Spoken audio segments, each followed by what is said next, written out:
Some viewers may find this disturbing. Viewer discretion is advised.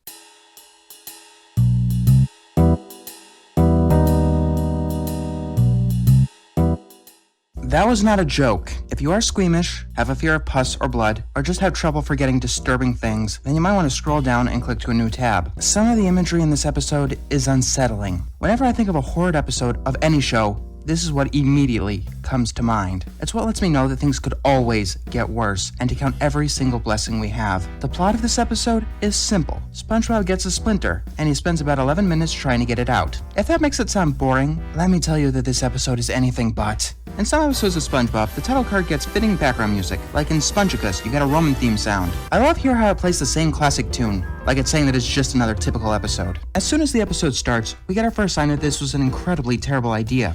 4, 3, 2, wow! Open for business! It starts out with some incredibly mundane filler, until SpongeBob manages to fling his spatula into the ceiling. He stacks a bunch of boxes to get up, and begins attempting to pull it out. In those boxes were swords and tartar sauce. As soon as SpongeBob pulls his spatula out, he begins falling to the ground. I guess this is it! Yeah, I wish. It turns out that he gets saved by dumb luck. And by dumb luck, he trips over some of the tartar sauce and gets the titular splinter jammed into his finger in slow motion. We can see that it goes in pretty damn deep.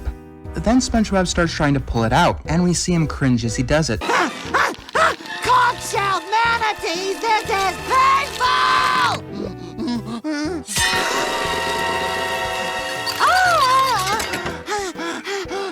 We see how real the pain feels. The writers and animators are determined to make it seem as painful as possible. I don't know if this is a half-assed attempt at slapstick or just an attempt to make the audience cringe. If it was the former, you've got to make the pain cartoonish and over the top. Like, say, have a piano fall on someone's head. That's funny because it can't really happen. Most of us have had splinters, and some of us have had splinters we couldn't get out. So yeah, we can feel this pain. So eventually, SpongeBob tries to pull it off with his teeth and ends up ripping his skull out. And that convinces him to leave the splinter in. With the splinter getting in the way, SpongeBob ties the spatula to his nose, and that ends up annoying Squidward. Some cliches never do die. And then Squidward sees the splinter. SpongeBob shows it to him, and some of the pus drips on his face. I got this really bad splinter, you see, and I couldn't hold the spatula with my hand. Are you grossed out yet? 'Cause it gets better. Squidward tells SpongeBob that if he doesn't get the splinter out, then Mr. Krabs will be forced to send him home early. It's at this point that I began to wonder if I was overblowing this episode's vile repulsion when I called it a shitty abomination of hell. Sure, we've had tons of filler and a little bit of gross out, but that's nothing out of the ordinary for your typical modern SpongeBob episode. And then SpongeBob called Dr. Patrick. Patrick? Yeah? Thank goodness you're there. I got a splinter in my thumb and... Oh, I see. Well, I'm pretty booked today, but I think I can fit you in.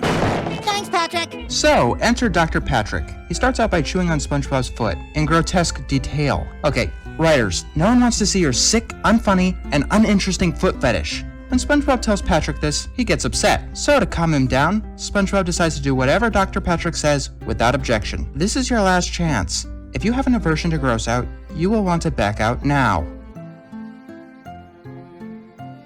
He sees the splinter and reaches into his medical bag and pulls out a hammer. You know it's coming. He rallies it up, and then he smashes the splinter into the thumb, causing it to swell up to a horrid size. And when Dr. Dipshit sees the swelling, he puts a garbage compress on it, causing it to spew forth pus and turn a sickly purple color. Oh, by the way, it gets worse. SpongeBob goes back inside to find Mr. Krabs and Squidward. SpongeBob is determined to hide a splinter. They're building this up quite a lot, and when it's finally revealed, a huge red abomination with pus and a pulsating red bane. That, no joke, caused me to vomit the first time I saw it. Mr. Krabs pulls it out, and surprise! Confetti! Haha! No. Pus starts spraying on Mr. Krabs. Oh, and by the way, it wouldn't be a modern SpongeBob episode without at least some Squidward torture porn. Mr. Krabs talks about worksman comp, so Squidward bashes his head in with a cash register, only to find out that his shift ended 2 minutes ago. To call this episode a piece of utter shit would be an insult to shit, pardon the cliche. Without the disgusting visual gimmicks, this episode has no legs to stand on. It wants to gross you out, and if it doesn't, it'll only end up boring you. There is no reason for this episode to exist, other than nausea fuel. It's an excuse to be as gross as possible, and a flimsy excuse at that. I don't know who would be vile enough, repulsive enough, disgusting enough to think that this would be a good idea, and then to actually make a goddamn episode about it. This episode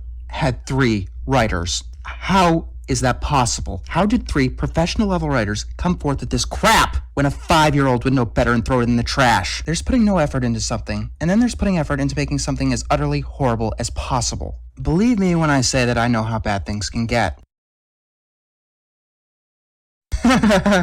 Fuck no. It's just the first one I usually think of when I think of a bad episode. It probably wouldn't even hit the top 10.